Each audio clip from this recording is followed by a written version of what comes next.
Selamat datang di channel Jayanti TV. Di channel ini kami memberikan informasi tentang sejarah dan informasi yang ada di dunia. Terus ikuti channel ini, dengan berinteraksi di kolom komentar dan like. Jangan lupa tekan lonceng dan subscribe untuk bisa terhubung dengan kami.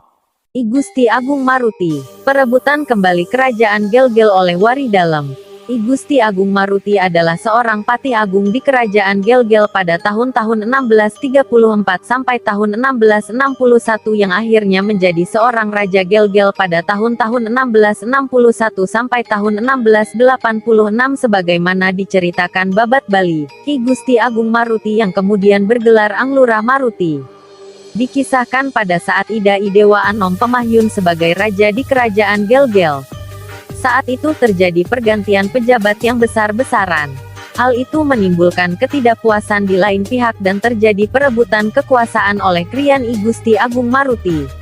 Dengan pemindahan kekuasaan kerajaan Gelgel yang tidak sewajarnya sewaktu itu di bawah pimpinan Krian Agung Maruti tersebut, diceritakan banyak punggawa ataupun manca di seluruh bagian wilayah Bali ingin melepaskan diri dari pemerintahan yang berpusat di Gelgel sewaktu itu dan membentuk kerajaan sendiri-sendiri.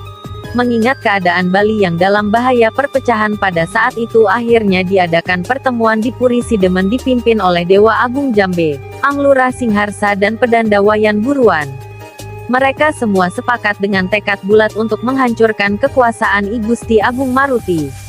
Dewa Agung Jambe memberikan surat kepada Ki Tamblang Sampun supaya disampaikan kepada I Gusti Anglurah Panji di Den Bukit yang isinya meminta bantuan untuk menggempur I Gusti Agung Maruti yang menguasai istana Gelgel.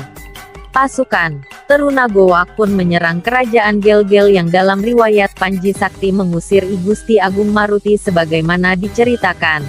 Gabungan pasukan koalisi Bali terdiri dari Laskar Tarunagowak dari Den Bukit dipimpin oleh Ki Tamblang Sampun dan I Gusti Made Batan bermarkas di Desa Panasan, lengkap dengan sarwa senjata keris, tombak, bedil sebagian dengan berkuda. Juga tidak ketinggalan bunyi-bunyian perang, kendang bende, cengceng.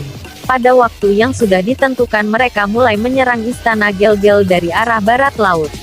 Pasukan dari Badung di bawah pimpinan I Gusti Jambe Pule melalui arah pantai menyerang dari arah selatan istana lengkap dengan garangnya. Sedangkan Laskar Singaharsa menyerang dari arah timur laut dengan terlebih dahulu menundukkan desa-desa sekitar Gelgel. I Gusti Agung Maruti segera memerintahkan pasukan untuk bertahan namun sulit untuk menceritakan dahsyatnya pertempuran, saling serang, saling serbu sewaktu itu sehingga banyak jatuh korban nyawa. Sehingga banyak rakyat yang jadi korban terbunuh di dalam istana. Orang berlarian cerai-berai keluar istana, bahkan keluar kota Gelgel. Dalam keadaan hiruk pikuk I Gusti Agung Maruti dapat lolos keluar istana dan melarikan diri ke arah barat ditemani Kiai Kidul dan Ki Pasek karena sudah berjanji sehidup semati. Kekalahan dan pelarian Patih Agung Maruti yang meninggalkan laskarnya melarikan diri sebagaimana diceritakan dalam Babat Menghi. Beliau diikuti oleh Krian Kaler Pacekan, menuju desa Jimbaran. Atas usaha liciknya Krian Kaler Pacekan berhasil membujuk rakyat I Gusti Agung Maruti untuk ikut bersamanya, dan berhasil mendapatkan keris Ki Sekar Gadung dan Ki Panglipur. Merasa diperdaya I Gusti Agung kemudian menuju ke kerajaan Kiai Anglurah Tegekori hendak menghamba.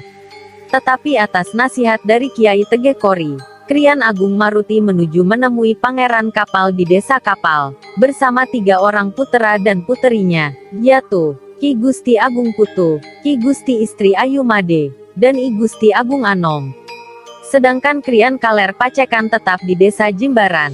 Kemudian terjadi peperangan antara Kapal dengan Buringkit, akibat penghinaan Pangeran Kapal, yang menikahkan kuda kesayangannya dengan puteri dari Pangeran Buringkit. Pangeran Kapal dan Pangeran Buringkit sama tewas. Sebelum tewas keduanya mengeluarkan kutukan, bahwa antara Desa Kapal dan Desa Buringkit tidak boleh saling ambil-mengambil, kawin, sampai dengan tumbuh-tumbuhan tidak boleh bertemu sampai pada akhir zaman. Atas bantuan I Gusti Kaler Pacekan, Buringkit akhirnya berhasil mengalahkan Kapal. I Gusti Agung Maruti yang ikut membela wilayah Kapal, melarikan diri bersama dengan istri dan ketiga anaknya, menuju hutan Rangkan. Setelah beberapa lama berada di hutan Rangkan, I Gusti Agung mendapat anugerah dari Batara dalam Tawang Alun, berupa sebuah keris bernama Ki Bintang Kukus. Selain itu beliau juga menemukan sebuah tempat pemujaan di tengah hutan, yang kemudian diperbaiki dan diberi nama Parahyangan Mas Ceti. Kemudian beliau mendirikan istana bernama Puri Kuramas. Merasa mempunyai kekuatan yang tangguh dan jumlah laskar yang cukup banyak, I Gusti Agung Maruti melakukan penyerangan balasan ke Buringkit. Laskar Buringkit cerai-berai, dan I Gusti Kaler Pacekan berhasil dibunuh di Bukit Pegat. Keris pusaka Ki Sekar Gadung dan Ki Panglipur berhasil direbut kembali. Putera I Gusti Kaler Pacekan melarikan diri berpencar, ada yang ke Karangasem, ada pula ke Tabanan. I Gusti Agung Maruti kemudian mewariskan kerajaan kepada puteranya. I Gusti Agung Putu diberikan Puri Kuramas dengan pusaka Ki Bintang Kukus dan Ki Sekar Gadung yang nantinya diceritakan beliaulah salah satu penguasa di kerajaan Menggi. I Gusti Agung Anom diberikan wilayah Kapal dan Buringkit dengan pusaka keris Ki Panglipur, kemudian beliau bergelar I Gusti Agung Made Agung. Sedangkan I Gusti Agung Maruti sendiri kemudian wafat di Puri Kuramas.